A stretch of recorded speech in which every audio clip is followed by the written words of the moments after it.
March 2nd, after being in Hawaii for 9 months, I left and got a one-way ticket to the Galapagos. I packed everything I own, I put them into these 2 bags that are around my shoulders. My plan originally was to stay in the Galapagos for like 6 weeks and then maybe do another 2 weeks in somewhere in Central America or South America and then come back to Hawaii. So I was visiting my friend Rin in the Galapagos. Now she had a friend there who actually had a little apartment in the side of their house. So I got that place for $400 for 6 weeks. Now it had a bed, a bathroom, it didn't have a kitchen, but I made do with what I had there. It took me like 48 hours to get to the Galapagos from Hawaii. And at the start we didn't get out much, just going out for drinks and trying to meet people. And it wasn't long before we were heading over to the Charles Darwin Research Centre to have dinner with friends. This fella with the box on his head was some sausage.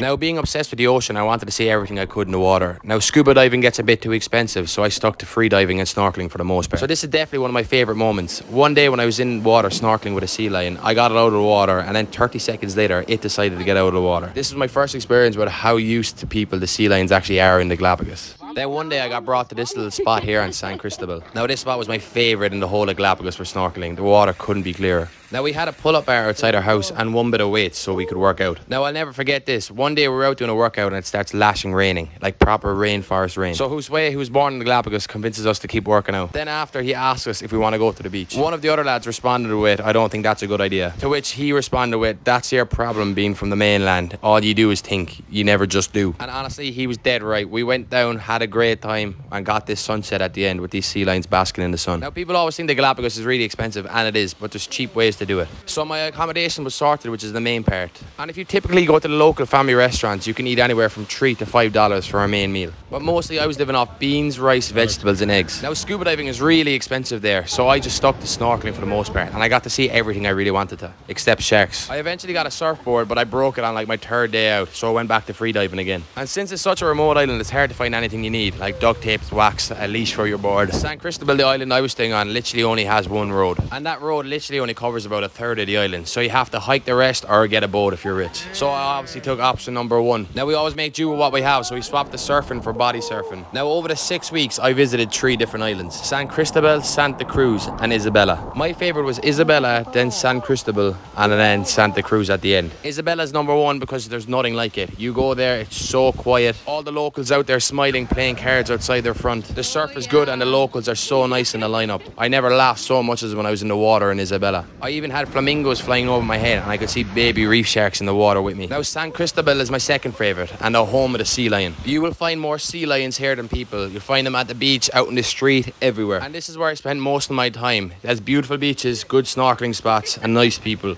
And my last is Santa Cruz, probably the most popular island of the 3. It's a beautiful island, but it's based more around the nightlife than the nature, I would say, which is why it's not my favourite. It's a good place to go, have fun and act the bollocks.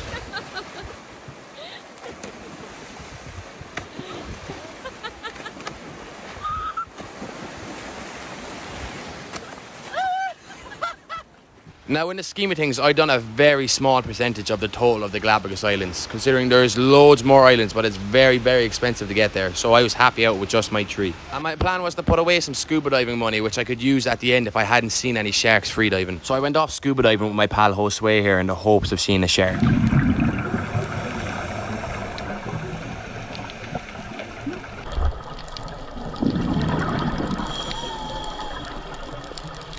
And over that 2 dives, I've seen 3 different types of sharks. So I could leave the Galapagos a happy man now. So I left the Galapagos with my friend Rin and we went to Peru. I love going to a place with no expectation because it always ends up to be the best time. The only thing I knew about Peru was Machu Picchu, so everything in between was a bonus. I got the sandboard and I got the surf here. Wipe out! Water is fucking freezing. That's freaking class. That's where I surfed there.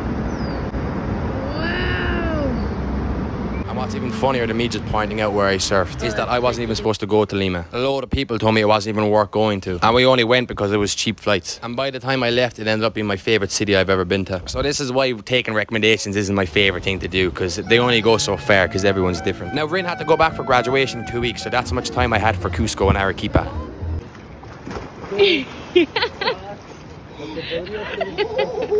We swam in ice cold baths, swam in ice cold rivers, rafted in ice cold rivers and even hiked.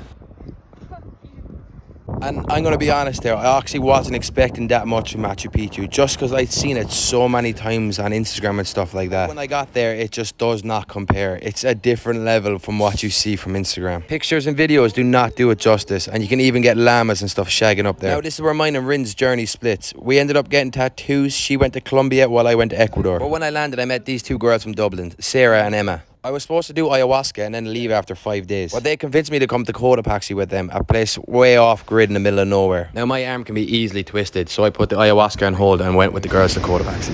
And it's funny because making small decisions like this can really change the whole thing of your trip. Because my 5-day trip in Ecuador turned into a 5-week trip. Because at this point I knew nothing about Ecuador, only one place I needed to be for ayahuasca. I ended up going with them to a small little mountain town called Baños. This is where I met Sebastian here, the funniest fella I've ever met. He was working at the hostel I was staying in and he made me laugh so much I made him give me a job. Only my plan was to go away and do ayahuasca first and then come back thereafter. Now I had a whole video on this, so I'm going to skip over the whole ayahuasca thing, but it was one of the best things I've ever done. And after I finished, I went to stay in my friend Israeli's house. So he built this house himself just using bamboo from the jungle in a small town called Lago Rio. So I stayed with Israeli for a bit after and I tried to help him out around the house as much as I could.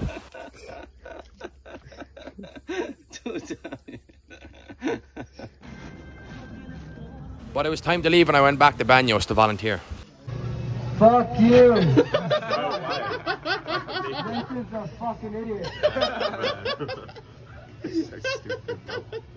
I wasn't sure how long I was going to stay here, but the work was very, very easy. Sebastian gave me one job when I got there, and that was to make sure the gringos are having fun. So I could show up whenever I wanted and just talk to the non-Hispanic people. And then set up the occasional game of beer pong at night. Easy stuff, really. And then every morning we set up activities. River rafting, bungee jumping, quad biking, whatever it is we wanted. And because I was working there, I got it all for free. And while I was here, I started reading The Alchemist. Now, if anyone hasn't read it, it talks a lot about omens and signs. Now, one night when I was asleep in my bunk bed after too many drinks, I fell out and fractured my jaw. So with my face fucked, I wasn't feeling great. And then after like 3 or 4 days, I decided to eat something really for the first time. And of course, I got food poisoning from eating that. So right around then, I was in bad shape. Now, having read The Alchemist a week before, it talks a lot in the book about looking for signs. So even though I was enjoying myself, I thought, fuck it, maybe this is my time to leave. Right, so I made a bit of a dramatic exit there while leaving the hostel, said all my goodbyes, had take me home country roads playing in the back. It was nice and upsetting. I was there for 2 weeks, but fucking it was my time to go. So I'm meeting up with 3 people here now and we're going traveling. We're going to head north towards Ecuador and cross the Colombian border. I'm not really sure what the crack is. I think we're going to the jungle here first, but I hope to get to Colombia within the next week. And I'm looking forward because I want a fucking sun and beach and I want to surf. But I'm going to keep on recording this and I'll show you everything along the way. So keep watching. So I ended up traveling the last bit of Ecuador with JJ, Mia and Emily. Shut up, yeah. That's all I know. Hello. So the first spot we had was Tena, a place close to the jungle and kind of right next to the Amazon. And I think looking back at it now, this may have been my favourite part of Ecuador. After being in a party hostel for a bit, fucking up my jaw and getting food poisoning, this was a nice place to relax. And not being near the water anymore, I felt like I wasn't getting exercise, so I started my own training. As you can see, it went really well. Now I was hoping to get to Colombia soon, but all 4 of us had nowhere to be, so we took our sweet time in going up and enjoyed the jungle. And then after a while, we got to Quito, which was a bit of a change. How are you enjoying the beautiful scenes of Quito so far? Bro, look 10 out of 10. I'm just gonna take it. I can't wrap my head around this. Times like these when you just gotta take it and appreciate about where you are in the world, like where you are in life. Like every decision I've made in life has led me to be here in this moment. And we get free lettuce. Free lettuce.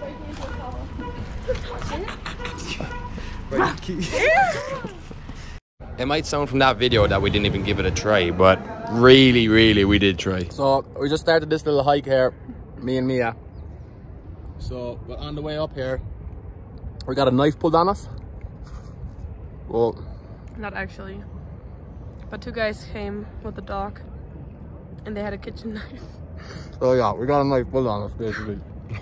And Leave it to the Germans to underplay getting held up with a knife anyway. After that happened, I used that as my next omen. Needing a sign last time to get out of Baños, I used this as my sign to get out of Quito. Now I wanted to cross the border and keep going up north because I feel like if you do it that way, you don't miss anything in between. Now we ended up crossing the border by foot and I'm going to end the video here. But if you like this style of video, let me know and I'll carry on into the next one.